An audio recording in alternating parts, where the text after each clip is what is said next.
ऊंचे ऊंचों के सरों से है कदम आला तेरा। सर भला क्या कोई जाने कि है कैसा तेरा। आप इस शेर को समझिए और बहुत जल्दी तकरीर खत्म। सर भला क्या कोई जाने कि है कैसा तेरा। सरकार से पाक ने इरशाद फरमाया कदमी हादी अला रक़बत लिकुल्ल वलिय्यिल्लाह, मेरा कदम तमाम वलियों की गर्दनों पर। आपकी तवज्जो चाहूंगा, क्या फरमाया? मेरा कदम तमाम वलियों की गर्दनों पर है, यानी जितने दुनिया में आ चुके हैं आपसे पहले हजरत आदम अलैहिस्सलाम से लेकर उन तमाम की गर्दनों पर है, और जितने आएंगे कयामत तक उन तमाम की गर्दनों पर किसका कदम है? बोलिए किसका कदम है? जब सरकार गौसे पाक ने यह फरमाया कि मेरा कदम तमाम वलियों की गर्दनों पर है, तो ख्वाजा गरीब नवाज मोइनुद्दीन चिश्ती ने जब ये बात सुनी तो कहने लगे सरकार गौसे पाक, आपका कदम मेरी गर्दन पर नहीं बल्कि मेरी आंखों पर भी आपका कदम है, मेरे सर पर भी आपका कदम है। बोल दे जरा सुभान अल्लाह। और इसी की तर्जमानी बरेली के इमाम आला हजरत का छोटा शहजादा जिसको दुनिया मुफ्ती आदम हिंद कहती है, मैं उनको मुफ्ती आलम इस्लाम कहता हूँ।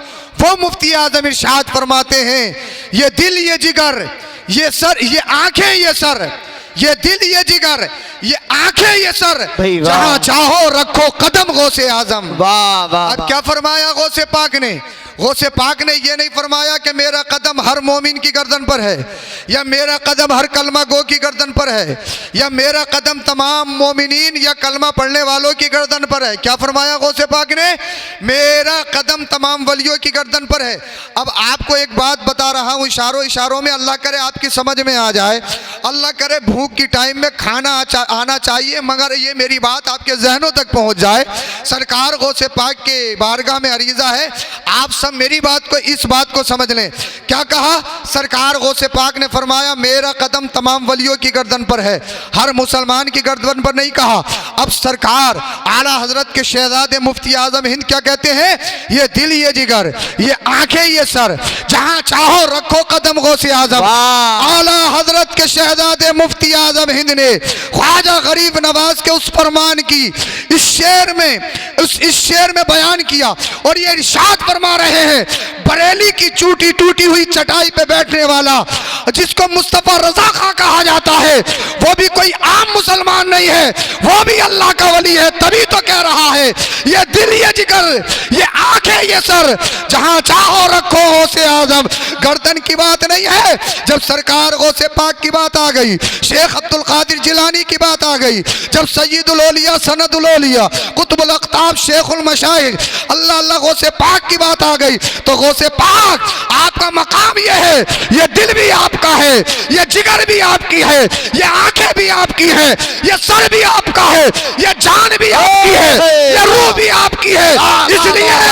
इसलिए अगर जीना है तो गौसे पाक की मोहब्बत में, मरना है तो गौसे पाक की मोहब्बत। भाई बाबा नारे तकबीर नारे रिसालत मसलके आला हजरत ताजदार बगदाद कॉन्फ्रेंस हजरत सैयद अफरोज मियां साहब किबला नारे तकबीर। तेरी सरकार में लाता है रजा उसको शफी, जो मेरा गौस है वो लाडला बेटा तेरा, जो मेरा गौस है वो लाडला बेटा तेरा। सरकार गौसे पाक रज़ी अल्लाह ताला अन्हु का मकाम वही है जो नबी करीम सल्लल्लाहु अलैहि वसल्लम का मकाम नबियों के दरमियान है, वही मकाम सरकार गौसे पाक का वलियों के दरमियान है। यानी जितने वली आ गए आएंगे उन तमाम के सरदार हैं। जानते हो तमाम वलियों की गर्दनों पर कदम क्यों है? इसलिए शबे महराज नबी करीम सल्लल्लाहु अलैहि वसल्लम जब महराज को जा रहे थे अल्लाह से मुलाकात करने, जब कुफारों मुशरिकीन ने आपको सताया, सब वो शितम किया माज़ल्लाह रब्बिल आलमीन, आपके नर्म व नाजुक जिस्म पर जब पत्थरों की बारिश की तो मदीने वाले मुस्तफ़ा गमज़दा हुए। अल्लाह ने इरशाद फरमाया हबीब परेशान होने की ज़रूरत क्या है, आ महराज को आ जा, आ महराज को आ जा, मेरे कुर्बे खास में आ जा, तू मुझे देख मैं तुझे से देखूंगा, तेरी सारी परेशानियां दूर हो जाएंगी, तेरी सारी तकलीफ दूर हो जाएंगी। कुरान ने उसको बयान किया, वन नज्म इज़ा हवा, पूरी सूरत है, फकान क़ाब क़ौसैन औ अदना। अल्लाह अल्लाह मदीने वाले मुस्तफ़ा, अल्लाह अकबर कबीरा, मेराज को जाने के लिए तैयार है। एक सवारी लाई गई, जानते हो जिसे बुराक कहा जाता है। बुराक ये बर्क़ से बना है, और बर्क़ अरबी में बिजली को कहा जाता है। जो ये आसमान में बिजली कड़कती है इसे बर्क़ कहा जाता है, और बहुत तेज कड़कती है। एक ही लम्हे में रामपुर में कड़कती है, दूसरे लम्हे में दिल्ली में भी कड़क रही है, तो बर्क़, उसको बर्क़ कहा जाता है। उसी से बुराक है। बुराक एक सवारी है, उस सवारी को लाया गया। अब नबी करीम सल्लल्लाहु अलैहि वसल्लम उस सवारी पे सवार होना चाहते हैं, तो बुराक शोखी मारने लगा, बिदकने लगा नबी करीम सल्लल्लाहु अलैहि वसल्लम के जश्न में, खुशी में। इसलिए दुनिया की चाहे कितनी भी अजीम सवारी हो, किसी पे कोई प्रधान सवार हो सकता है, किसी पे विधायक सवार हो सकता है, किसी पे सीएम पीएम सवार हो सकता है, मगर उसकी शान का क्या मकाम है। उस बुराक पर जो सवार हो रहा है वो कोई और नहीं, मदीने का ताजदार सवार हो रहा है, आमीना का लाल सवार हो रहा है। वो अपने नसीबे पर, वो अपने किस्मत पर फख्र कर रहा है। अल्लाह अल्लाह। तो इतने में एक रूह आ गई, उस रूह पर, उसकी रूह पर मदीने वाले मुस्तफ़ा करीम सल्लल्लाहु अलैहि वसल्लम ने अपने कदम मुबारक रखे, और रखने के बाद बुराक पर सवार हुए। अल्लाह के रसूल अर्ज़ करते हैं, या अल्लाह ये किसकी रूह है, ये किसकी रूह है। अल्लाह अकबर, गैब से आवाज़ आई, मेरे हबीब ये रूह 5वीं सदी में पैदा होने वाला, 470 या 71 हिजरी में पैदा होगा, जब दीन पे लोग डंडी मारने लगेंगे, अपनी मनमानी करने लगेंगे, जब मैं तेरी उम्मत के लिए, दीन को बचाने के लिए तेरी औलाद में से एक बेटा पैदा करूंगा तेरा, जिसको मुहियुद्दीन कहा जाएगा, जिसका नाम अब्दुल कादिर जिलानी, जो गौसे पाक होगा, दुनिया की मदद फरमाएगा। इसकी रूह है। नबी करीम सल्लल्लाहु अलैहि वसल्लम ने अपना कदम मुबारक रखा, और नबी करीम सल्लल्लाहु अलैहि वसल्लम के कदम मुबारक सरकार गौसे पाक के कांधों पर उसके निशान मौजूद थे। तब आका ने इरशाद फरमाया था, अब्दुल कादिर जिलानी सुनो सुनो, जब तुम मेरे लिए आ ही गए हो और तुम्हारी गर्दन पर मेरा कदम है, तो तुम्हारा कदम तमाम वलियों की गर्दनों पर होगा, चाहे वो कितना ही मरातिब वाला हो, चाहे कितना ही बुलंदी वाला हो। जिसे अगर दुनिया में विलायत चाहिए, करामत चाहिए, अगर करामत चाहिए, विलायत चाहिए, आरिफ बिल्ला बनना हो, कुतुब बनना हो, अब्दाल बनना हो, औलाद मिलनी हो, बारिश होनी हो, खेतों में खेतियां होनी हो, ये सरसब्ज व शादाबी जो दुनिया में चमक रही है, ये किसी और का सदका नहीं, ये बगदाद के गौसे पाक का सदका है। वजह ये है मालिक सरकार गौसे पाक को बना दिया। क्या बात है। नारे तकबीर, नारे रिसालत, मसलके आला हजरत, ताजदारे बगदाद कॉन्फ्रेंस हजरत सैयद अफरोज मियां साहब किबला, नारे तकबीर और रिसालत। सरकार गौसे पाक गौसे मुतलक हैं, और जानते हो गौसे मुतलक किसे कहते हैं। हर दौर में कोई ना कोई गौसे मुतलक रहता है। नबी करीम सल्लल्लाहु अलैहि वसल्लम, उनके बाद में सैयदुना सिद्दीक़ अकबर, फ़ारूक़ आज़म, उस्मान गनी, मौला कायनात है, शेर खुदा हैदर कर्रार हज़रत अली करमल्लाहु ताला वजहुल करीम, और ये सिलसिला चलता रहे। अब जो इस दुनिया के गौस हैं वो गौस मुतलक सरकार गौस पाक हैं, और मैं एविडेंस के साथ बोल रहा हूँ। आप मुझसे एविडेंस सबूत ले सकते हैं। दुनिया में बारिश होनी हो तो वो सरकार गौस पाक के सदक़े होती है। बोल दो ज़रा सुभान अल्लाह। औलाद ही अल्लाह वालों के सदक़े मिलती है। ये मेरी बात नहीं है, ये किताबी बात है, किताबों में लिखा है। बोलिए ज़रा सुभान अल्लाह। सरकार गौस पाक बहुत अजीम शान हस्ती हैं। सरकार गौसे पाक रज़ी अल्लाह ताला अन्हु का अगर सदका मिल जाए तो इंशाअल्लाह हमारी ज़िंदगी बदल जाएंगी। मगर 11वीं शरीफ सिर्फ बिरयानी बनाना या लंगर खाना ही नहीं है, सिर्फ करामात सुनना ही नहीं है। 11वीं शरीफ का बैकग्राउंड है, 11वीं शरीफ का मफहूम है।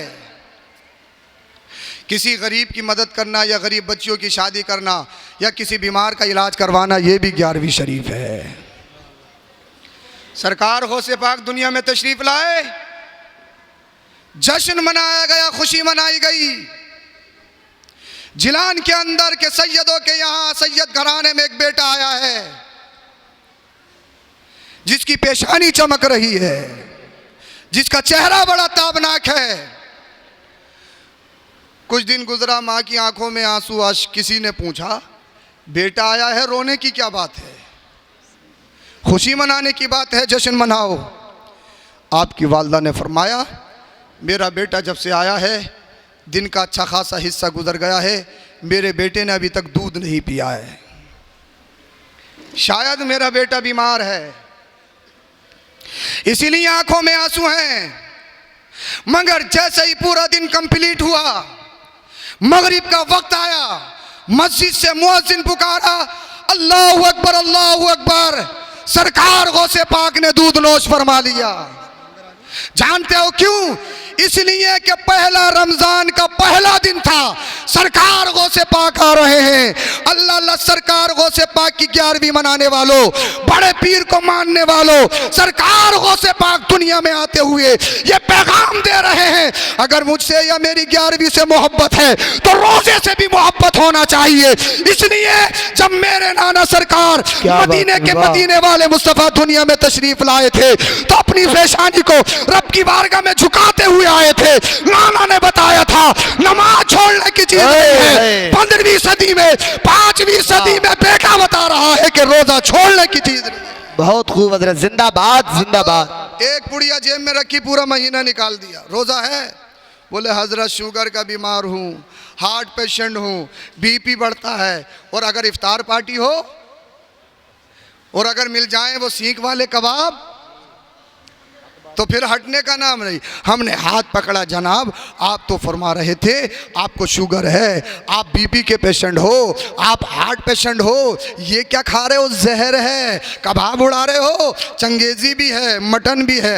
हजरत बड़े भोले अंदाज में कहते हैं, हजरत डोज ले लेंगे, इंजेक्शन ले लेंगे, हजरत दवाई ले लेंगे। मुझे बताइए, भरने के लिए दवाई है, पेट भरने के लिए इंजेक्शन है, मगर ये बताओ आप मुझसे छुपा सकते हो, अपने इमाम से छुपा सकते हो, मगर दिल पे हाथ रख के तो बताओ आप अपने रब से कैसे छुपा सकते हो? इसलिए वो तुम्हारा रब आला हजरत कहते हैं, लोगों से छुप के किए जिसके गुनाह वो खबरदार है क्या होना है। वाह वाह वाह, जिंदाबाद। अल्लाह से नहीं छुपा सकते। बहुत खूब हजरत। ये भी 11वीं शरीफ का एक पहलू है। सिर्फ बिरयानी तक महदूद नहीं है 11वीं शरीफ, सिर्फ कौरमे तक महदूद नहीं है 11वीं शरीफ। गरीबों का दर्द दिल में बसाना, ये भी 11वीं शरीफ है। इसे भी 11वीं शरीफ कहा जाता है। मैं बात खत्म कर लूँ, ये एक बात और बता दूँ, इजाज़त है? 2-3 लोग कह रहे हैं, बाकी तो कह रहे हैं, बोले हजरत हम तो ये सोच रहे थे जैसे शुरू हुआ था वैसे ही ख़त्म हो जाता। ठंडी तो नहीं हो रही बिरयानी है? बता दूँ तो बोले ज़रा सुभान अल्लाह, बोल दीजिए सुभान अल्लाह। सरकार गौसे पाक जब देने पे आते हैं तो देते भी बेहिसाब है। वाह वाह वाह वाह। एक ज़ईफ़ा सरकार गौसे पाक की बारगाह में आई, कहा हुजूर अल्लाह ने माल बहुत दिया है, बेटे से महरूम हूँ, बेटा नहीं है। ज़ईफ़ा थी, उम्र जा चुकी थी, औलाद होने वाली, सन्यास को पहुँच चुकी थी, एजिड थी, मगर जान रही हैं डॉक्टरों के दरवाजे बंद होते हैं, सरकार गौसे पाक का दर खुलता है। बोल दो ज़रा सुभान अल्लाह। 15वीं सदी में जीने वाला कीड़ा काना खुतरा कह रहा है गौसे पाक कुछ देते नहीं है, देते नहीं है, देते नहीं है। वो ज़ईफ़ा सरकार गौसे पाक के दौर में जीने वाली, हुजूर माल बहुत है, दौलत है, मकान है, शोहरत है, सब कुछ है, मगर बेटा नहीं है।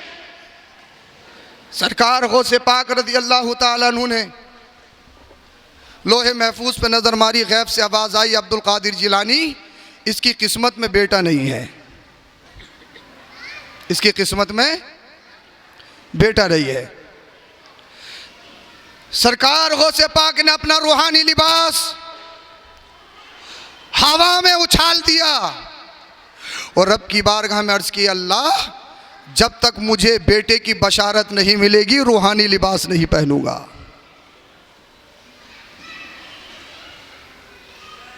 कुछ देर हो गई, अच्छा हवा भी कितनी अदब वाली है, लिबास नीचे को नहीं आया। तुम फेंक के देख लो, अगर ऊपर रह जाए तो, अगर तुम छोटी बात समझ रहे हो तो। कितना ही बड़ा हो, पटवाई का हो, नदनऊ का, अपना लिबास ऊपर फेंक के देखो, अगर हवा में घूमता रहे तो नीचे ही आएगा, चाहे कोई भी हो। हम भी फेंकेंगे तब भी नीचे आएगा। बेशक बेशक। आएगा नहीं आएगा? तो छोटी बात थोड़ी है, बड़ी बात है। तो बोलो जरा सुभान अल्लाह। सुभान अल्लाह। बहुत देर हो गई। अब्दुल कादिर जिलानी के नाना सरकार मदीना तशरीफ लाए, हवा से लिबास लिया और अपने बेटे अब्दुल कादिर को अता कर दिया। का बेटा अब्दुल कादिर जिलानी, कैसी जिद है? का नाना जान आप तशरीफ ले आए। ये ज़ईफ़ा बड़ी उम्मीदों के साथ मेरे पास आई है। अल्लाह अकबर। मदीने वाले मुस्तफ़ा ने अपने बेटे अब्दुल कादिर जिलानी को रूहानी लिबास पहनाया। इतने में गैब से आवाज़ आई, अब्दुल कादिर जिलानी, मदीने वाले मुस्तफ़ा के सदक़े इस ज़ईफ़ा को बेटा अता किया जाता है। बोल दो ज़रा सुभान अल्लाह। कुछ दिनों बाद वो औरत हामिला हो गई ज़ईफ़ा। अब जब बच्चे की विलादत का वक्त आया, बड़ी खुशी मगन फरहत और शादमानी में मुस्तगरक, मगर जैसे ही बच्चे की विलादत हुई देखा बेटा नहीं बेटी है। चंद दिन गुजरे, बेटी को लाई। अब्दुल कादिर जिलानी गौसे पाक की बारगाह में, हुजूर आपने फरमाया था बेटा मिलेगा, ये तो फिर बेटी आ गई। बेटा बुढ़ापे का सहारा होता है, बेटा चाहिए था। सरकार गौसे पाक ने बिन देखे फरमाया ऐसा हो ही नहीं सकता। बोल दो भाई बोल दो, जिनकी 11वीं में आए हो, ऐसा हो ही नहीं सकता। का हुजूर हो नहीं सकता, ऐसा तो हो गया। कई दिन हो गए बेटी आई है। सरकार गौसे पाक ने इरशाद फरमाया इसके कपड़े उतारे जाएं। और जब नजरे विलायत डाली, बोल दो बोल दो, जब नजरे विलायत सरकार गौसे पाक ने डाली तो अल्लाह पाक ने बेटी से बेटा बना दिया। तभी तो बरेली का इमाम बोला, तभी तो बरेली का इमाम बोला, वाह क्या मर्तबा ए गौसे बाला तेरा, ऊंचे ऊंचों के सरों से है कदम आला तेरा। ये है सरकार गौसे पाक, अगर देने पे आ जाए तो बेटी को भी बेटा बना दें। अब बहुत सारे लोगों ने कहा साहब ये तो काम खुदा का है, बेटी देना बेटा देना, तुमने सरकार गौसे पाक को खुदा बना दिया। मैंने कहा माज़अल्लाह रब्बिल आलमीन, तू का मकला है, बेवकूफ़ है, तूने पढ़ा ही नहीं। इसलिए हकीकी देने वाला कौन है? अल्लाह है ना। अल्लाह ने ख्वाजा, अल्लाह ने अब्दुल कादिर जिलानी सरकार गौसे पाक को ये इनाम व इकराम से नवाजा है। हकीकत में देने वाला खुदा है। कोई भी सुन्नी अल्लाह के रसूल सल्लल्लाहु अलैहि वसल्लम या वलियों को अल्लाह तक नहीं लेके जा सकता। बहुत तरह से फ़र्क है, वो मौका नहीं इंशाअल्लाह बताता। मैंने एक बात बताई, सरकार गौसे पाक अगर देने पे आ जाएं तो देते भी हैं, और अगर लेने पे आ जाएं, कोई गुस्ताख हो तो काम ख़त्म भी हो जाता है मिनटों में। सरकार गौसे पाक जब बहुत पिड़ लग गए, चारों मसलक के इमाम हो गए, चारों मसलक के मसाइल पर फतवा देते। शहर के अंदर एक अफवाह फैलाई पढ़े लिखो लोगों ने, अब्दुल कादिर जिलानी फतवा भी तो दे रहे हैं, इन्होंने फतवा लिखना कहीं सीखा भी है? इसलिए फतवा देने के लिए फतवा नवेसी लिखना सीखना शर्त है। खुद इंसान चाहे कितनी भी किताबें पढ़ ले, जब तक तमर्रुन अला शेख, किसी माहिर उस्ताद के पास फतवा नवेसी नहीं सीखेगा, फतवा नहीं दे सकता। और आज के दौर में तो माशाअल्लाह हर मस्जिद का इमाम मुफ्ती है, क्योंकि हमें मुफ्ती पसंद है। ये बहुत बड़ा मनसब है। और आज के दौर के मुफ्ती तो नाकिल हैं, सिर्फ किताबों से नकल करके फतवा देते हैं, मगर मसला ढूंढने में कई कई महीने गुजर जाते हैं। सरकार गौसे पाक बिस्तर उठाया, जाने लगे, मुरीद ने पकड़ा, बस यही बात बता रहा हूँ, बात ख़त्म है। कहा हुजूर किधर जा रहे हैं? कहा कि शहर के मुफ्ती बहुत परेशान कर रहे हैं, जंगल में जा रहा हूँ, वहीं अल्लाह अल्लाह करूँगा, वहीं रसूलुल्लाह का नाम लूँगा। आपका मुरीद कहने लगा हुजूर फिर हम गरीबों का क्या होगा, हम कहाँ जाएंगे?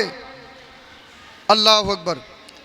का क्या कह रहे हैं? का शहर के उलमा ये कह रहे हैं मेरा इम्तिहान लेने कह रहे हैं। मुरीद कहने लगा हुजूर फिर इम्तिहान दे दो ना, इम्तिहान दे दीजिए। इसलिए इम्तिहान से वो भागेगा, टेस्ट से वो भागेगा जिसने पढ़ा नहीं हो। ये तो पीराने पीर हैं, दस्तगीर हैं, रोशन ज़मीर हैं, सय्यदुल औलिया हैं, सनदुल औलिया हैं, कुतुबुल अक़ताब हैं। कहा हुजूर भागते क्यों हैं, इम्तिहान दे दो। आपने इरशाद फरमाया अच्छा दे दो इम्तिहान, दे दो। कहा एक तारीख मुकर्रर कर ली जाए और जितने भी शहर के मुफ्ती हैं सबके पास जाया जाए। तारीख मुकर्रर कर ली गई, अल्लाह अल्लाह वो डेट आ गई। सरकार गौसे पाक गए, सारे उलमा मौजूद थे। कोई कह रहा था ये सवाल कर, कोई पूछूंगा, कोई कह रहा था मैंने तफसीर 50 साल पढ़ी है, तफसीर की तमाम किताबें पढ़ ली हैं, मैं तफसीर का क्वेश्चन करूंगा, अब्दुल कादिर जिलानी को फांस दूंगा। कोई बोला मैंने बहुत सारी हदीसों की किताबें पढ़ी हैं, मैंने बुखारी मुस्लिम तिरमिज़ी इब्न माजा दाऊद दीगर कुतुब हदीस पढ़ी है। कोई बोला मैं नहव व सर्फ का इमाम हूँ, कोई बोला मैं फसाहत व बलागत का इमाम हूँ, कोई कहने लगा मैं अदब व इंशा का इमाम हूँ, कोई कहने लगा मैं मंतिक और फलसफे का इमाम हूँ। अब्दुल कादिर जिलानी गौसे पाक आएंगे, उनसे ये क्वेश्चन किया जाएगा, उनसे ये सवाल किया जाएगा। सरकार गौसे पाक गए और इरशाद फरमाया अस्सलामु अलैकुम, सलाम दुआ हुई। सरकार गौसे पाक बैठ गए, सब देख रहे थे। सरकार गौसे पाक ने नजरे जलालत डाली, सबकी निगाहें झुक गईं। सलाम पढ़ लें, ये बात पूरी कर दूं। अच्छा बेवजह मैं तकरीर करने का आदी नहीं हूं, ये बात इसलिए बता रहा हूं। मैंने कहा कि सरकार गौसे पाक जब देने पे आते हैं तो दे भी इतना देते हैं, और जब लेने पे आते हैं तो लेते कैसे हैं वो जरा सुन लो। 2 मिनट की बात है और बात खत्म है, बोलो जरा सुभान अल्लाह। सरकार गौसे पाक तशरीफ लाए, नजरे जलालत डाली, सबकी निगाहें झुक गईं। सरकार गौसे पाक ने फरमाया सवाल करो, क्वेश्चन करो, कौन फर्स्ट क्वेश्चन करेगा, कौन किसमें दम है, बोलो तो सही। अब जितने भी पढ़े लिखे उलमा मुफ्तियान निज़ाम थे एक दूसरे को कौन ही मानने लगे, तू पूछ तू पूछ तू पूछ। तो वो पास में बैठने वाला कहने लगा तुमने तो कहा था कि तुम तफसीर के इमाम हो, अब कहाँ गया तुम्हारा इल्म। तो वो कहने लगा तुमने भी तो कहा था कि तुम हदीस के इमाम हो, तुमने उसूल हदीस पढ़ा है, तुमने उसूल फ़िक़ह भी पढ़ा है, उसूल तफसीर भी पढ़ी है, पूछो ना। अल्लाह अल्लाह, हर एक दूसरे को कौन ही मानने लगा। वो कह रहा है कि तुम पूछो, वो कह रहा है तुम पूछो, वो कह रहा है तुम पूछो। यानी मुँह के अंदर ज़बान तो है मगर ज़बान में दम नहीं। जो सरकार गौसे पाक का इम्तिहान ले ले, सरकार गौसे पाक से कोई क्वेश्चन कर ले। इसलिए इस वक्त जो बैठा है वो पीराने पीर, मौलवियों का मौलवी, सबसे बड़ा मौलवी, सबसे बड़ा मौलाना, सबसे बड़ा मुफ्ती, तमाम वलियों का सरदार गौसे पाक तशरीफ फरमा है। जब बहुत देर हो गई आपने इरशाद फरमाया अगर सवाल करना है तो करो वरना मैं चलता हूं। बोल दो जरा, बोल दो, मैं चलता हूं। सरकार गौसे पाक ने इरशाद फरमाया, खड़े हो गए। जैसे ही खड़े हुए सारे मुफ्ती हाथ जोड़ के कदमों में आ गए, कहने लगे हुजूर जहानाबाद में जो हमारा था वो तो वापस कर दो। वाह वाह वाह वाह वाह, नहीं आया, अभी समझ में नहीं आया, क्या अल्लाह बात करे समझ में आ जाए। हुजूर जहानाबाद में मगर जो हमारा था वो वापस कर दो। एक कहने लगा हुजूर मैंने 30 साल तफसीर पढ़ाई है, मैंने 20 साल पढ़ा है, 50 साल की मेहनत खराब हो गई। एक कहने लगा हुजूर मैंने हदीस पढ़ी है, हदीस की तमाम किताबों का मुताला किया है, सारी मेहनत खराब हो गई। कहने लगा हुजूर मैं नहव सर्फ का इमाम था, मैं मंतिक व फलसफे का इमाम था, मैं अदब व इंशा का इमाम था, मैं फसाहत व बलागत का इमाम था, मगर हाल ये है अब तो अलिफ बेते भी याद नहीं आ रहा है। अल्लाहु अकबर। गौसे पाक ने मेमोरी फॉर्मेट मार दी और ऐसी फॉर्मेट कोई लैपटॉप कोई कंप्यूटर रिकवरी नहीं कर सकता। चाहे कितना ही बड़ा सॉफ्टवेयर इंजीनियर हो रिकवरी नहीं कर सकता। वजह ये है फॉर्मेट मारने वाला कोई और नहीं, पीराने पीर अब्दुल कादिर जिलानी है। भाई वाह वाह वाह वाह, बोले जरा सुभान अल्लाह। अब जुमला दे रहा हूँ, अगर लेने पे आ जाए तो 50 साल की मेहनत एक ही वक्त में खराब हो जाती है, मेमोरी खाली कर देते हैं। और देने की बात आ जाए तो चोर पे नजर डाले तो जमाने का कुतुब बना देते हैं। निकाह वली में वो तासीर देखी, बदलती हजारों की तकदीर देखी। निकाह वली में वो तासीर देखी, बदलती हजारों की तकदीर देखी। जब उनके गदा भर देते हैं शाना जमाना की झोली, मोहताज का जब ये आलम है तो मुख्तार का